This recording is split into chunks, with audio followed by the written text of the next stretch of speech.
Hello, this is Chapter 11, Physical Development in Middle Childhood. And remember, middle childhood is considered 6 or 7 up into 11 years old. Pretty much everyone agrees that once you hit 11, you're in the period of adolescence. But again, depending if we're talking about Piaget or Erikson, they're going to say 6 or 7.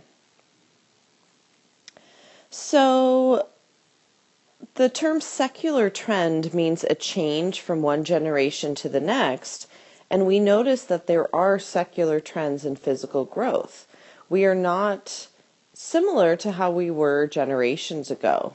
Children are now taller, they're now heavier, and they're at a faster rate of development. So children are reaching puberty at earlier ages. Again, obesity is at an all-time high, and we're going to be focusing on that for this chapter.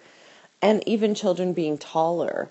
So they're linking it to our food choices, our lack of food choices, but many of the foods that we ingest are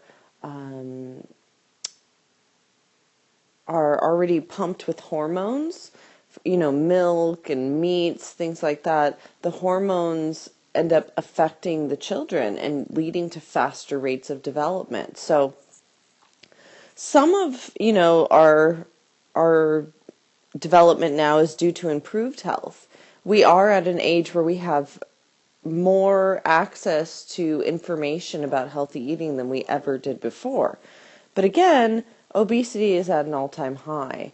And we do see that in areas of extreme poverty, there's actually no secular change. We're seeing the same trends year after year. So think about areas of extreme poverty like Africa.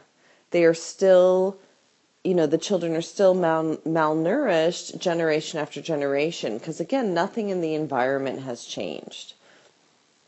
We're also seeing areas of poverty where families are using food stamps, things like that, and those families are continuing to live lives of obesity. So we are seeing those trends continuing throughout our current society. Now, children at this age are really flexible still because their ligaments have not firmly attached to their bones. So it's pretty natural for a child to be able to, put their foot behind their head, things like that. Growing pains are also normal, typically in the lower back and the top of the legs. But if children are, complaining of extreme pain, you'd want to make sure to get them checked out by a medical professional because extreme pain is not normal. Growing pains are normal. And then children also lose their primary teeth. They're replaced by their permanent teeth. So we also want to stress with children how important it is to still brush in those areas, even if it's just our gums. We still need to brush our gums because children can get tooth decay or just bacteria in those open gums. So we still want to be on top of children about, keeping up with their health.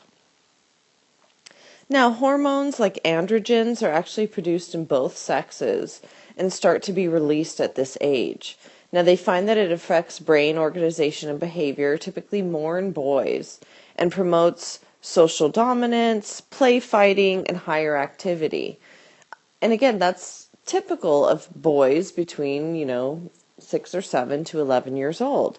So seeing that hyperactivity in young boys is normal. Again, ADHD, things like that, need a little bit more examination. But things like rough and tumble play are very normal, where children will continue to interact even when they've been separated, and they don't have to be completely separated like an aggressive situation. So if you children are standing in line waiting to go outside for recess, the boys start shoving each other. The teacher comes and says, okay, Johnny, you go stand at the end of the line. It's no big deal. The boys separate or just stop, hitting each other. Because again, children are just active, and pushing those around us is an easy way to get out that activity.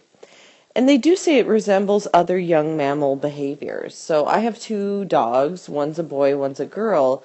But they will go, at each other all day long, biting each other's faces. But if I go to separate them, they weren't being aggressive. They were just acting out that higher activity level. So again, this is normal in young children, but when you start to see a child who is unable to maintain focus, is hyperactive, isn't able to ever sit, that's in the next chapter. We'll talk about ADHD and those type of signs. Nutrition, causes of poor nutrition, little focus on eating. Many times we go to elementary school, we have lunchtime, we barely eat any lunch because we want to go out to recess. So we want to have a focus on eating. It's time to sit, it's time to eat. And, they have fewer family meals, too few fruits and vegetables. Again, it's a lot easier to pack lunches with bag of chips, and this can, rather fruits and vegetables will go bad and get damaged in a lunch pail. So, those are things that we tend not to pack. Too many fried foods, too many soft drinks, and a lack of nutritional food, especially living in poverty. So children actually do report that they feel better and focus better after eating healthy foods. But, if we keep malnourishing our bodies, it can lead to permanent damage, both physically and mentally. If our brain has never really gotten the nutrients it needs, it will never really be able to operate at an optimal level. So things to keep in mind. Obesity. So in order to be considered obese, you are considered greater than 20% over your healthy weight. Not 20 pounds, 20%. So again, it's going to be different for different people. This chart here is for men and women from 18 years and over, and it shows weight on one side, and sorry you can't see the bottom, but I believe it has height on the bottom. And again, it puts you into a category. So you see healthy weight is in green. If you were 20% over that, you would be in the obese category. If you're in the 10% over that, you would be in the overweight category. Then we have underweight is about 10% under healthy weight, and we even have malnourishment, which is 20% under healthy weight. So we're seeing children at a greater than 20% over their healthy weight, even at this young age. So about 32% of U.S. children and adolescents are overweight. 17% of them are obese. And we've seen this dramatic rise. Again, we have such access to unhealthy foods and unhealthy choices that unfortunately obesity keeps rising and rising. So in China, for example, 20% of children are overweight, 7% are obese, and this is 5 times over what they saw 25 years ago. They say cultural beliefs may actually contribute to the problem. View overweight as a propriety, like you're wealthy if you are able to be overweight. So we have to be careful about how children are being viewed and what kind of views we're putting on to developing children. Causes of obesity, again, overweight parents. That's, many times choosing to not exercise and making unhealthy food choices or even just portion control. So, again, when we're living in poverty, many times we don't have as many options when it comes to food. But like I said, overfeeding or even over-controlling, you need to finish everything on your plate, that can lead to eating disorders and things like that. Talked about low physical activity, television, and again, cell phones, video games, those are at an all-time high also. And the cultural food environment. I've been to many friends, families, things like that, where they have cultural celebrations. The food and the alcohol is flowing. Great foods, but again, not something you should be eating on an everyday basis, high in fats and things like that. But again, if it's part of your culture, it's a lot harder to stay away from those types of foods. So how did we become the heaviest people in the world? We begin to see them start to soar in the 1980s. And again, that's when technology and things like that started to become more advanced. But over 1/3 of our children and 2/3 of our adults are overweight or obese. That's an extremely high number. Again, what are the contributing factors? The availability of cheap fat and sugar. That is extreme, right? You can go to any market, any fast food place, any convenience store and get something so cheap for under $1, but it's so high in fat and sugar. Supersizing. So I think nowadays at McDonald's they can't ask you if you want to supersize, but it used to be the norm. And again, people who are asked, oh, for 25 cents, would you like to supersize? It was very easy for people to say yes. And so I think, they've tried to stop them from doing that. And again, we're declining our physical activity. Our busy lives are increasing. We have a lot of things working against us. So it's becoming more and more of a challenge to actually be healthy and fit in this day and age.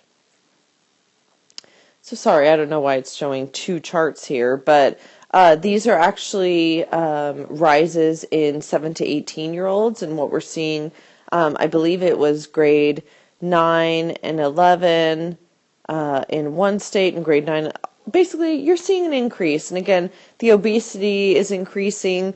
Boys are usually more obese at this 7 to 18-year-old range, because again, more video games. And girls are typically more worried about their appearance and kind of tend to look at their weight a little bit more than boys do. Now, what are the consequences? Being stereotyped, being bullied, having difficulties not only at school but at home, emotionally. So we need to make changes, not only at home. We need to do things as a family. Nothing is harder than having the rest of your family eating this, rich and rich diet, and then you're eating a salad. Why not everybody eat a salad? It's very hard to lose weight or to maintain weight when others around you aren't doing the same thing. Do physical activities as a family. Bike rides, walks with the dog, hikes. Doing things together makes it easier to keep going out and doing it. Again, at school, it's a lot harder, but we should serve healthier meals. And again, that's typically the plight of the first lady is, trying to battle obesity and get healthier foods in schools, but it's a business. And corporations, work with our schools and get those nasty foods in, and it's really hard to make changes. But we want to also ensure physical activities at school, not giving up time for PE when, we need to be inside working on English or math. We need to have an even balance because children need to be mentally healthy and physically healthy. And that is the conclusion of Chapter 11.